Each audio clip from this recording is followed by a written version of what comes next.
Hello. I'm going to talk, hopefully some pictures will come up and I will talk. I'm going to put myself on a timer because I do have a bit of a potential just to keep going. So can I have a show of hands? Who am I talking to here? Can we have a show of hands of parents of children with fontanes?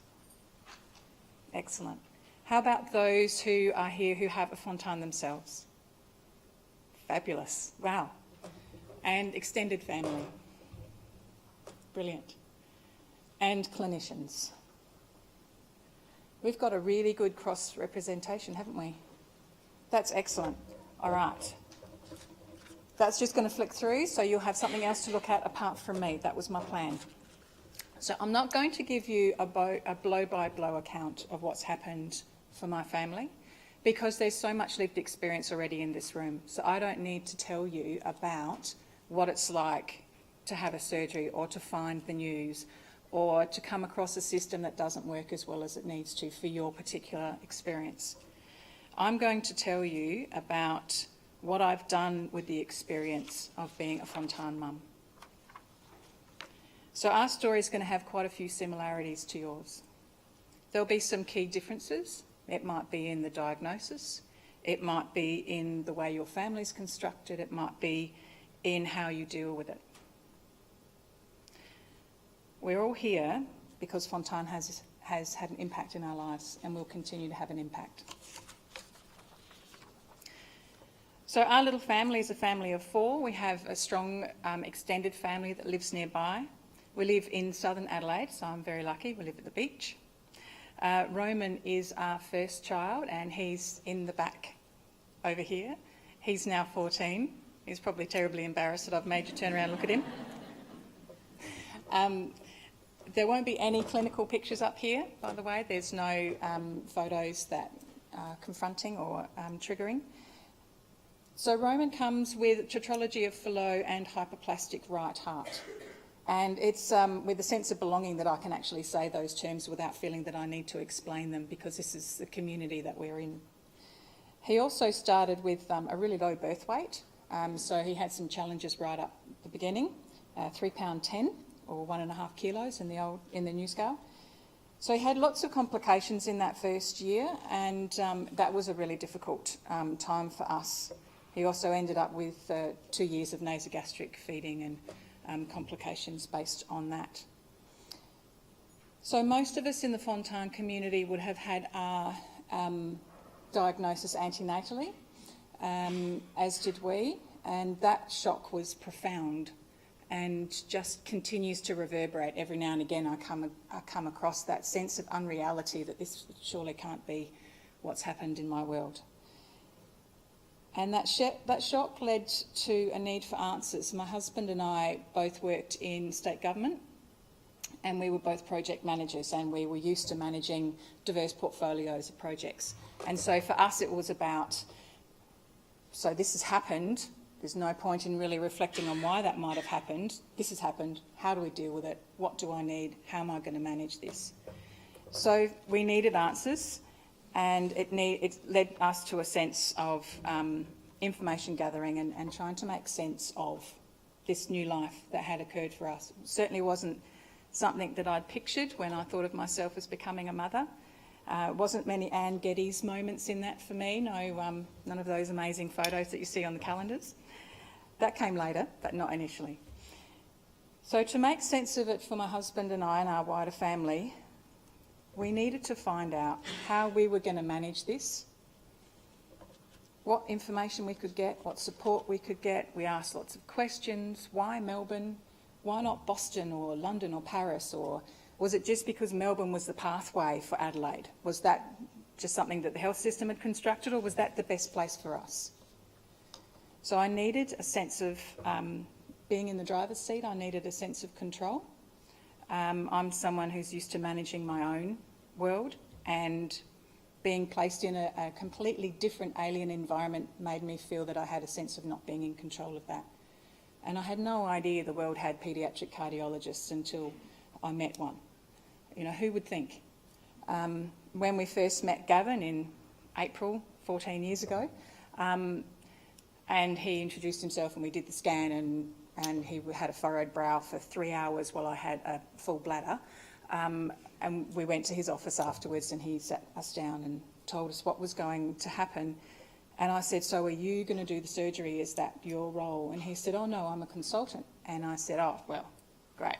Because to me, in my world, consultants were someone I brought in for a short-term project, paid them a lot of money, and off they went. That's not what happens in Gavin's world.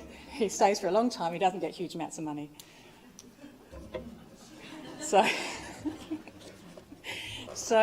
I needed to find out what my role is in all of this. These were all these people coming and telling me what was going to happen and where we were going to go and what we would need to do, but what was my role and how was I going to impact on that? I needed to be the architect of our experience, and I needed some ability to create our way through this. I started to experience the system, and sometimes that was a bit lumpy and bumpy.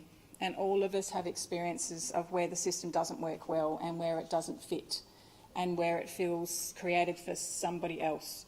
And I needed the system to work for me and my family. So I started using my energy to advocate.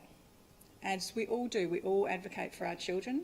We all advocate for what needs to happen for our child at that point. My time has gone off. So I started small. I started at the bedside. I started saying, actually, I don't think that's going to work. There you go. Hint, hint, Dr. Gavin, up on the screen, about waiting times in the clinic. So I started creating change for my child and then for my family. So the sorts of things that that I looked at doing. Going to Melbourne, oh my gosh, how expensive is that when you live in Adelaide? So went and saw the minister, talked to him about the level of the PATS scheme, the patient assistant travel. We're nodding our heads. We remember how expensive that can be. So we got that changed. So we increased the PATS scheme. The minister heard what we were saying and increased that for Heart Kids family. So that was great. But I looked around for support for me as a mother. This was my first child. I had no idea what I was doing. And there wasn't a playgroup that I could attend safely. My local community, quite comfortable with things like chickenpox, and there's a population of low immunised families where I live. That's not what we do. So I needed a safe playgroup. There wasn't one. I went to a preemie baby playgroup in the hospital. It's an hour and a quarter away from where I live. But at least there were children there that had some similar experiences. They might still be on oxygen, they might still have nasogastric tubes. The parents know about germs.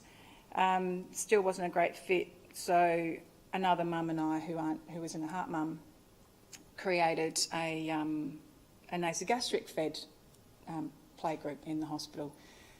And that was great, but was not really still my community, so I created a Heart Kids playgroup, and then that grew. So there's been a few little things that I've done that were local, so, being to Melbourne so many times, coming back, finding things like, they had this great book in Melbourne, No Such Thing as a Silly Question, but we didn't have it here.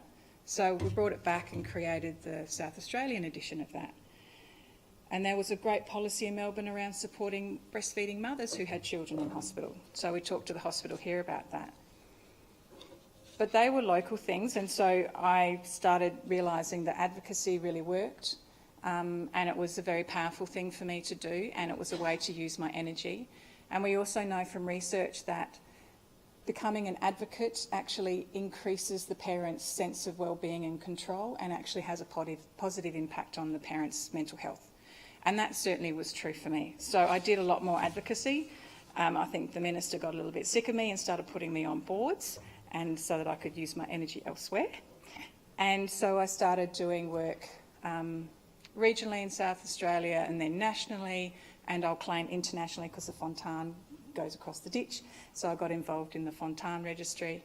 And I'm still doing advocacy work because I find it very powerful, and I find that it's a way for me to use my skills and my knowledge to help.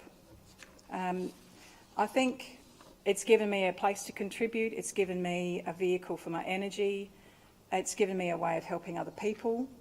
As long as I'm at the decision-making table, so don't ask me to come and cut the ribbon if I haven't actually been involved in creating the system.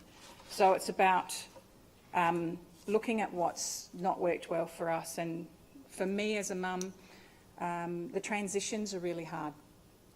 So for me as a mum, the transition from being immersed in a hospital and then being sent home with a baby who still requires so much support, that transition back to home was really painful and really difficult. Then transitioning back from home and community back into a hospital environment, that transition is really difficult as well. So it's about how do we hold on to people in those spaces where they have to make that change and where they have to assume that different role again. I'm a mother in a hospital is very different to being a mother in my local community. And how do we move from one world and then back again? And for me, as a mum, it felt like the rest of the world was continuing and I was all of a sudden on this very fast-moving train that just shot past everybody else. And the real world still existed and I could still see it, but I couldn't quite access it anymore because I was on this very fast-moving train with all these things whirling and happening around me.